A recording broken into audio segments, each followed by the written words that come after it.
Others apparently elsewhere. But we're glad to see all of you. I want to study with you tonight, and I want you to turn with me over to Exodus, the 18th chapter.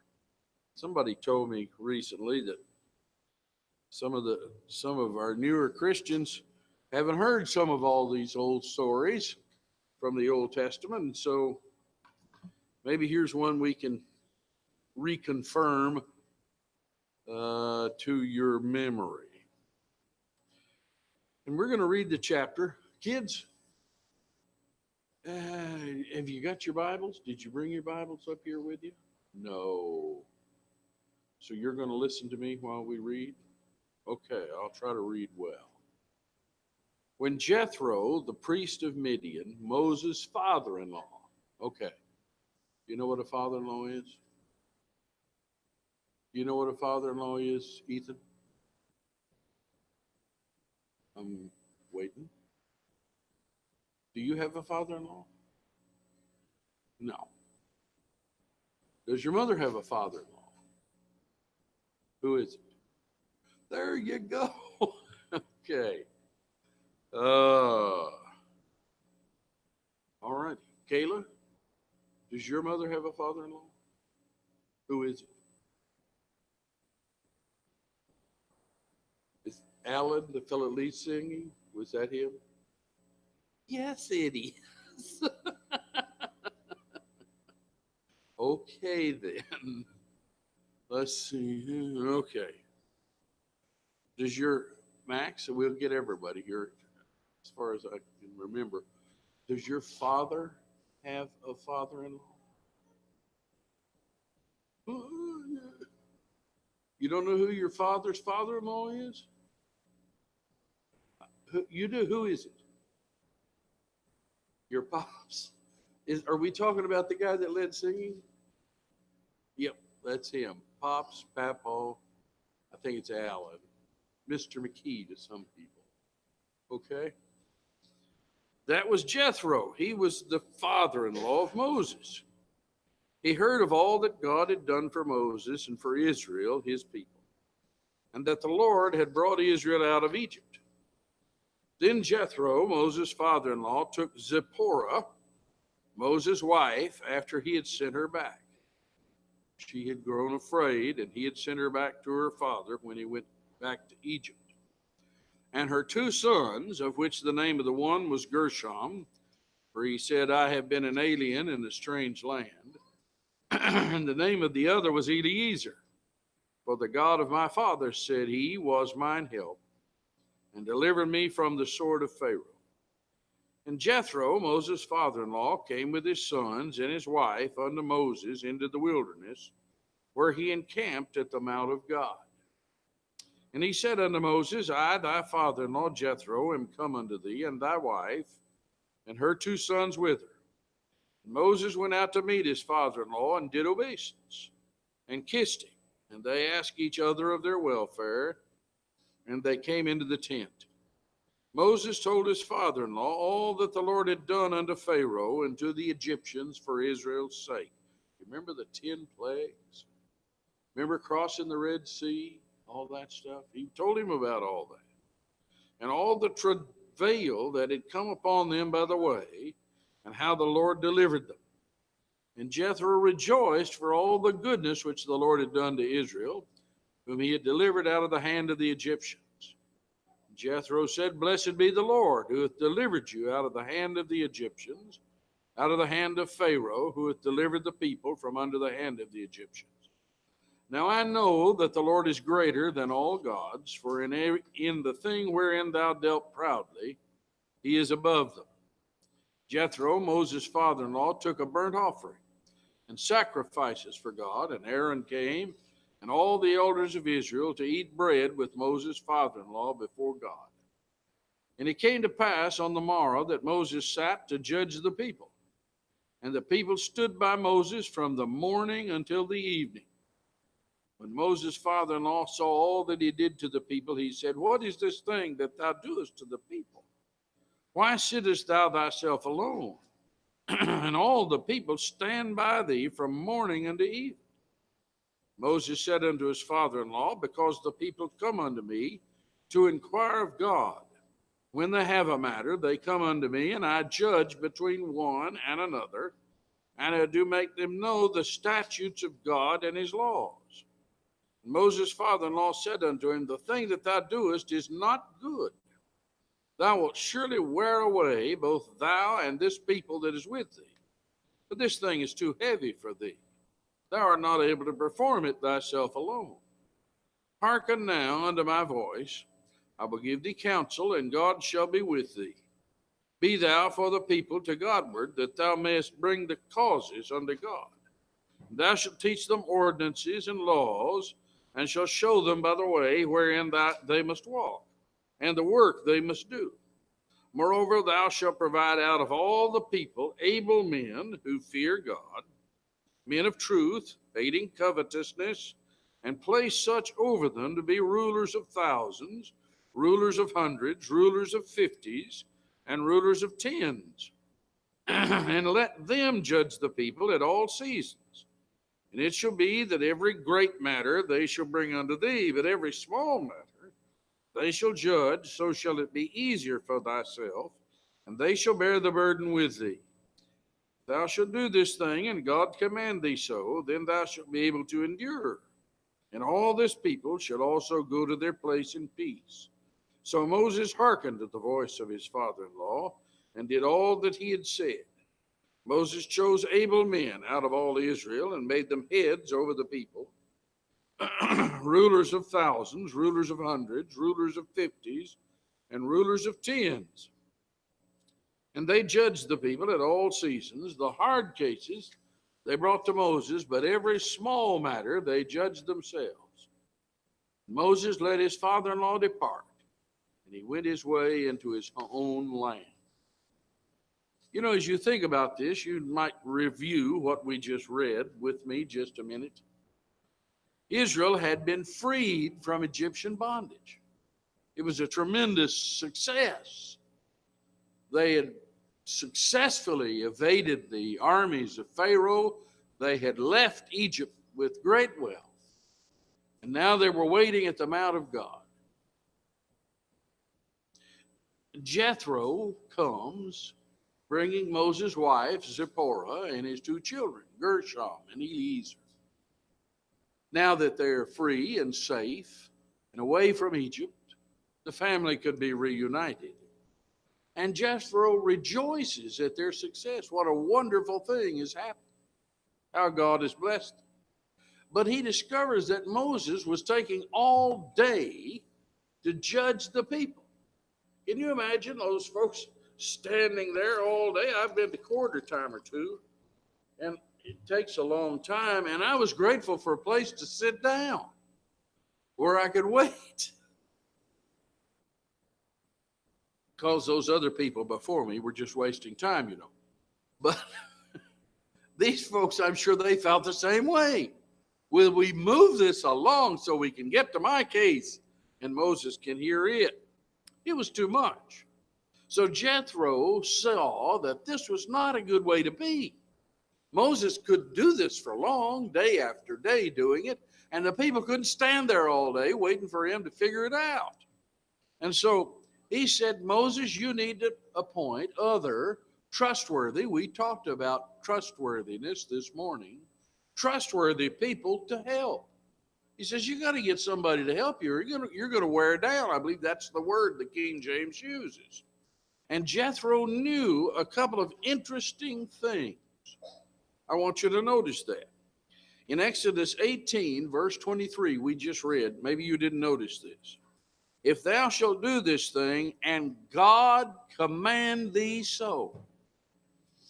He says, it's not just my word, but you find out from God if that's his plan, if he approves of that plan. You know, so many people come up with some plan for organizing the church, and they don't stop to see whether God approves of the plan.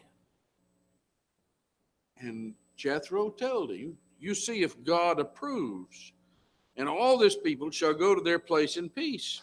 So Moses hearkened to the voice of his father-in-law and did all that he had said. The structure that he wanted to set up had to be authorized. You know, later on, when the children of Israel demanded a king, they didn't stop so much to see whether God approved of that. Samuel had to argue with them. But Jethro said, you find out if God approves of this way of doing things, because it's obvious that this needs to happen. His recognition of a problem was a sign of a man who's a good leader. You know, when some folks set themselves up as leaders and are frankly oblivious to the problems that exist. They don't realize them. They're not familiar with the people. They don't see how a thing should happen a little bit differently or better and not in the old standard way. But Jethro saw this and gave good advice. So I want you to think with me this morning or this evening about what leadership requires. And maybe we can learn from this lesson. First of all, leadership requires somebody who listens. You know, that bullheaded guy who's going to do it his way or not, or walk away with his ball and bat and go home. That's not going to be very successful. Leadership requires somebody who's willing to listen a little bit. Well, Moses had a special relationship with God. It's talked about in Numbers 12. Hear now my words, if there be a prophet among you, I, the Lord, will make myself known unto him in a vision, and will speak unto him in a dream. My servant Moses is not so, who is faithful in all mine house.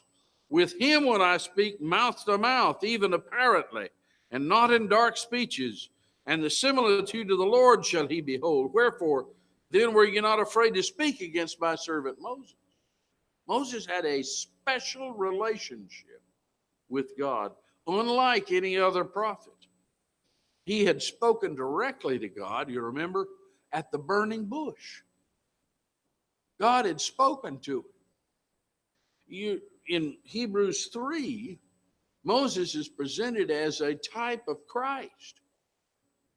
He was a servant in his house, whereas Christ was a son in his house, but the typology's there. But in spite of this, Moses listened to his father-in-law. He listened to his father-in-law. And you know, there's a lot of men who don't intend to listen to their father-in-law. You know, what does that guy know? I have enough trouble with my wife. Now I got to start letting my father-in-law boss me around too? What does he know? But Moses was not that kind of leader.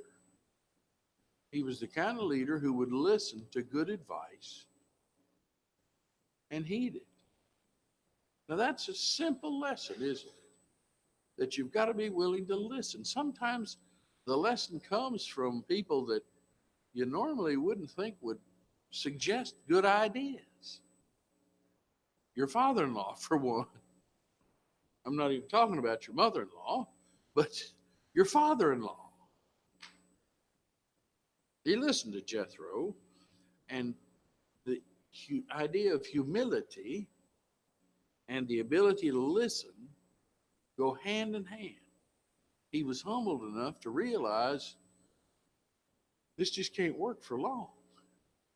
And so we need a better way to do this. He was humble enough to listen, and those two attributes are necessary if you're going to be a leader. But in addition, leadership requires someone who can delegate. There were about 3 million people among these Israelites, in case you hadn't taken the time to, my goodness, I got all kinds of water up here. I'm going to spill one of them. I just soon only spill one. Moses couldn't do this. 3 million people, and at any one time, a good half of them would have a grumble about the other half. And, you know, let's go see. I'll just see whether or not your tent peg can go over here on my territory. Or, You stole one of my sheep. Or it just goes on and on. And so he couldn't do that. You can't do it by yourself. He needed to share some responsibility. Now, I sort of can sympathize with him, can't you? Can't you, Bill? You know, I know you had a job doing a lot of mechanical work at Eli Lilly. And one of the things you probably discovered is you could do that job better and quicker than any of those numbskulls that were working for you, right? But that was a big plant. There was too much to do. You couldn't do it all. You could do it better than them, but you can't do it all. And so at some point, you've got to delegate. You got to take the time. I have towards Nathaniel. I have trouble with Nathaniel that way. We hire somebody new, and he says, "Oh, they don't know how to do anything. I can do it better myself." Well, he can, but there's only one of him. He can't do it all. You're going to have to take the time to teach, instruct, direct, and then let them go. They won't do it as well as you would, but they'll do it. And you can come along behind and gradually help a little bit and clean up the messes, and they'll learn to do it better. It has to happen that way. You can't do everything yourself. He needed help. For instance, Jesus needed the apostles. He couldn't do it all. You know, in Acts 1, in verse 8, he didn't need them to go to the cross. He did that by himself. He didn't need them to be resurrected.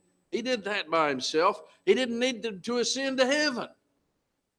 But he sure needed them to help teach the gospel. He couldn't be everywhere. Couldn't teach everybody. The gospel needed to go out. In Acts 1 and 8, ye shall receive power after the Holy Ghost is come upon you. Ye shall be witnesses unto me, both in Jerusalem, Judea, Samaria, and unto the uttermost of the part of the world, of the earth. In Matthew 16, he says, go ye into all nations, preach the gospel to every creature. He that believeth and is baptized shall be saved. They had to go out. He had to delegate. And he laments just like we do. One time he says, have not I chosen you 12 and one of you's a devil?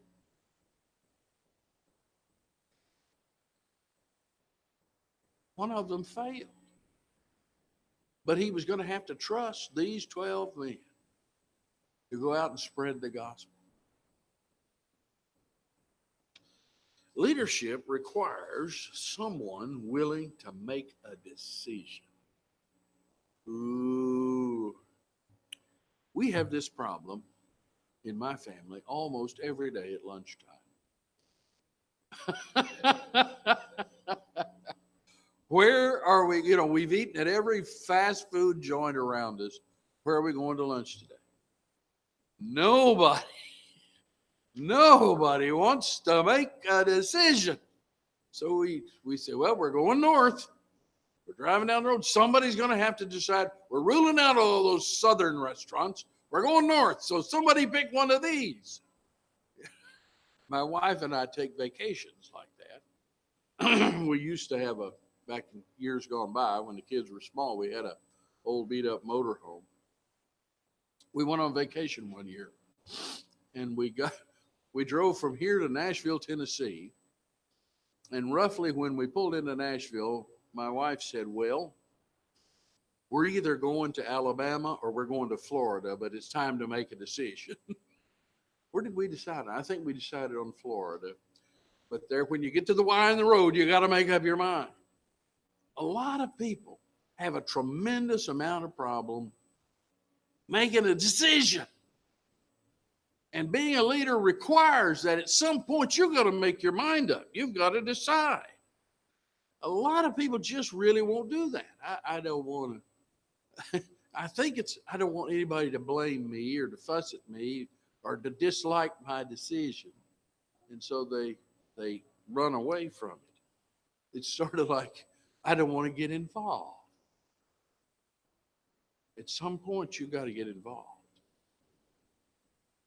A leader has to get involved. He has to decide, this isn't working. We need to do this other thing. But these folks who refuse to decide, their life is more peaceful if they're not responsible.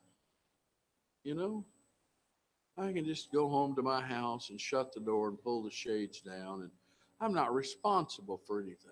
I didn't have to decide anything. I didn't have to make up my mind about anything. And we've all had days like that where we've made so many decisions. Could we take a break here just a minute? And I don't want to make a decision on anything for the next 30 minutes. Would that be okay? But a leader has to make those.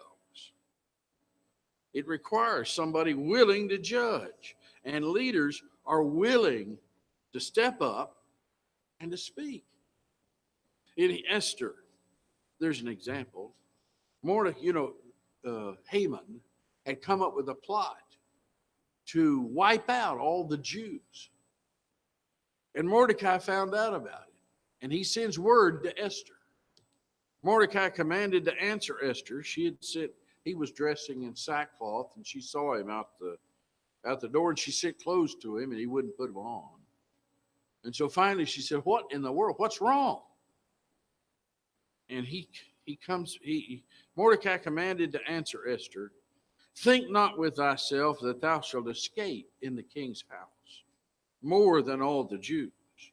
For if thou altogether holdest thy peace at this time," she had told him, said, the king, nobody can even go into the room where the king is unless he holds out his scepter to them.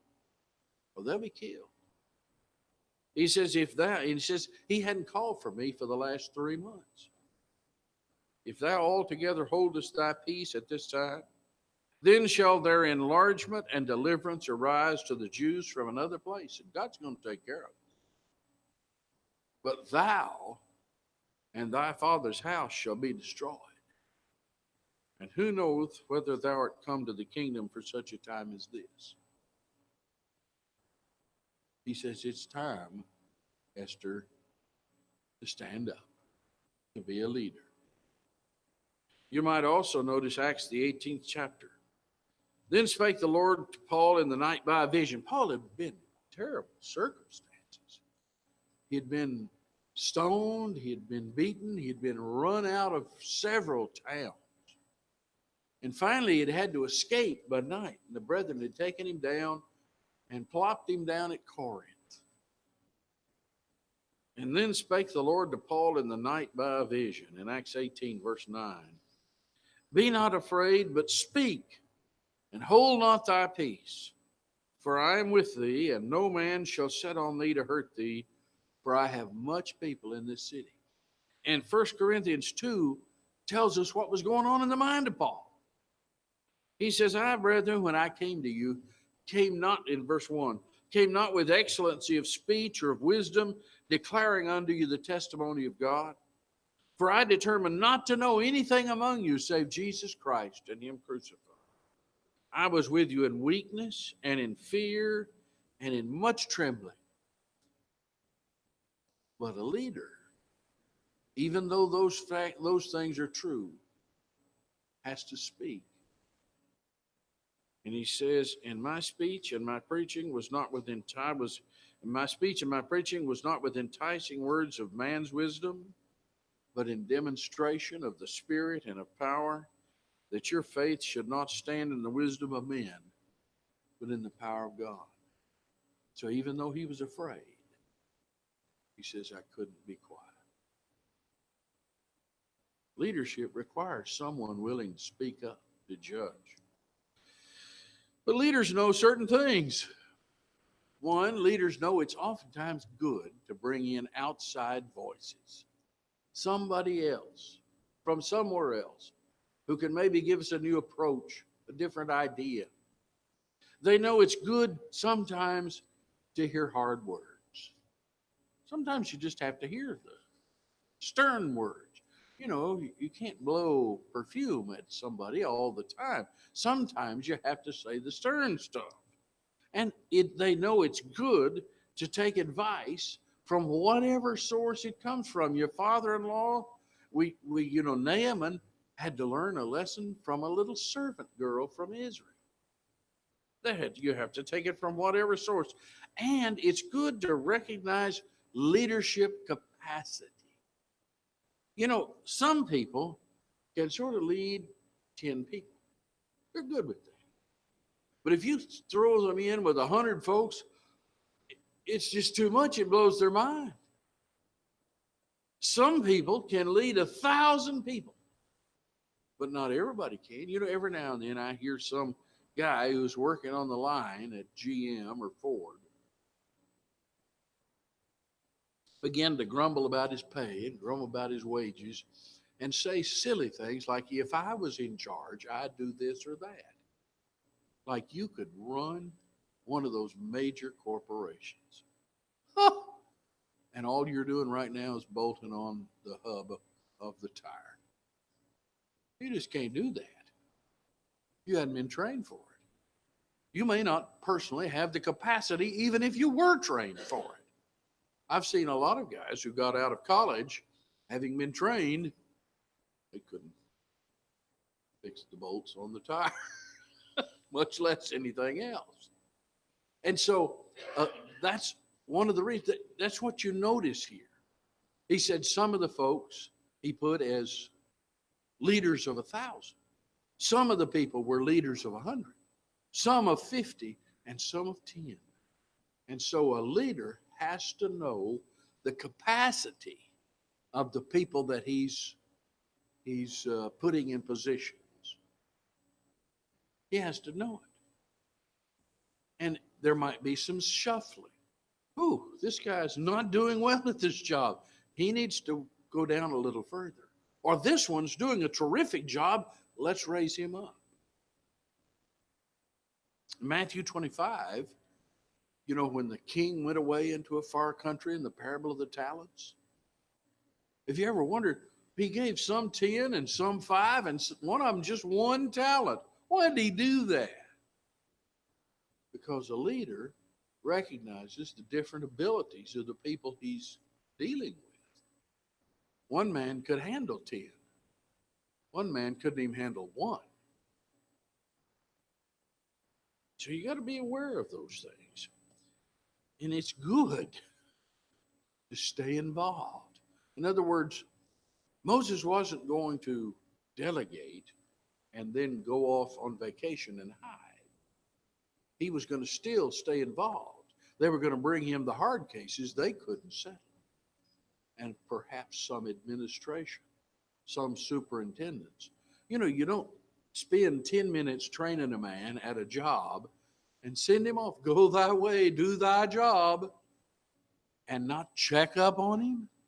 Whoops, you missed point 3, I tried to tell you. And we need to fix that. You need to check up. You need to be aware. And there may be things that your employee or your brother in the Lord's church is incapable of doing and doesn't do a very good job at.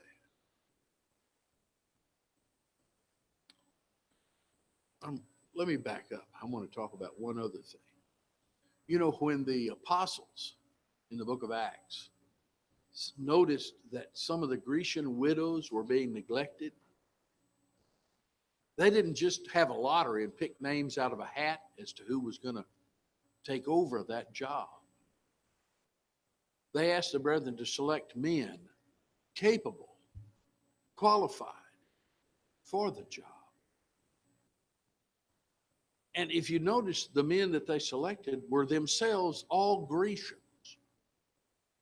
So they were making sure that the other party, if you will, was the ones in charge of this care for the widows, so that there was certainly no accusation of prejudice involved. Now that's leadership. And sometimes that has to go on in the Lord's church. There's some people who are capable of some things and incapable of others. Leadership also requires somebody who's willing to submit You may be the greatest leader in the world, but if nobody's going to submit, you're just kind of flapping your gums together, giving orders. If the people would not submit to Moses' judgments, it was a waste of time and space. It was for nothing. In 1 Peter 5, which we read at the beginning, in verse 5, ye younger, submit yourselves unto the elder. Yea, all of you be subject one to another, and be clothed with humility. For God resisteth the proud, and giveth grace to the humble. Humble yourselves, therefore, under the mighty hand of God, that he may exalt you in due time, casting all your care upon him, for he careth for you. Now, I'll tell you something. He's not here tonight, so I can talk about it. Vincent has worked for us for many years, over 20 years now. And he's an older man. One of the good character traits that I see among a lot of Spanish workers is, even though Vincent is deaf as a post and stubborn as a mule, nobody who works for him, none of his other workers, will ever cross him. And the reason for that is they respect his age. They respect him for his age. That doesn't mean he's always perfect, doesn't mean his decisions are always the best, but they respect him. And I have seen that in situation after situation. There's a respect for the elder man. If folks aren't willing to submit, do we see that in our good old US of A society today? Or do we see young people, children, who talk back to their teachers, smart off, rebel against the people in authority over them? It's not a good trait that we're developing in our country. And there should be some concern about it. You might also notice 1 Corinthians 6 in verse 5. I speak to your shame. Is it so that there's not a wise man among you? No, not one that should be able to judge between his brethren. They were going to law, out to heathens, to decide issues between one another as brethren. He says, isn't there anybody in the church that you're willing to submit to enough to decide this issue? Well, finally, that passage we began with in Exodus 18. The benefit. If thou shalt do this thing, and God command thee so, then thou shalt be able to endure, and all this people shall go to their place in peace. There had to be some organization to it. Moses couldn't do it all. In other words, this will be better for everyone. You and the people as well. That doesn't mean they stopped having difficulties. My goodness, yes, we know of that. But now, those difficulties could be handled in a more efficient manner, a better way, so that something lacking found supply. Titus 1 and 5.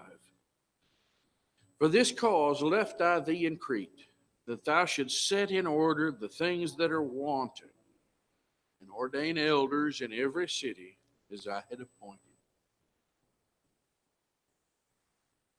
The things that are wanting. The church needs the government.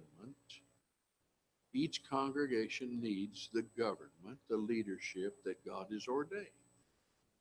It'll function better. Could it function without it? Yes, we know they did.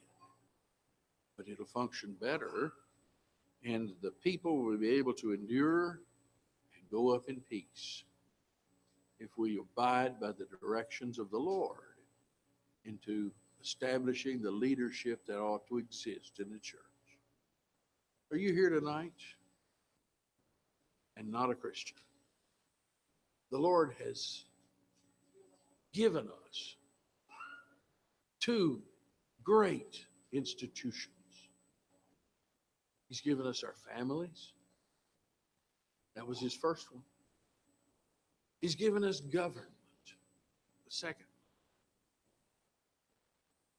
I've heard prayers about that today.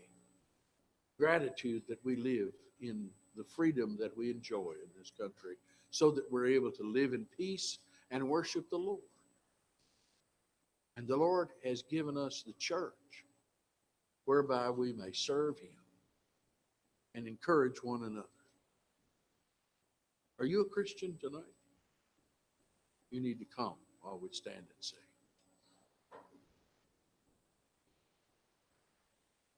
Hark the gentle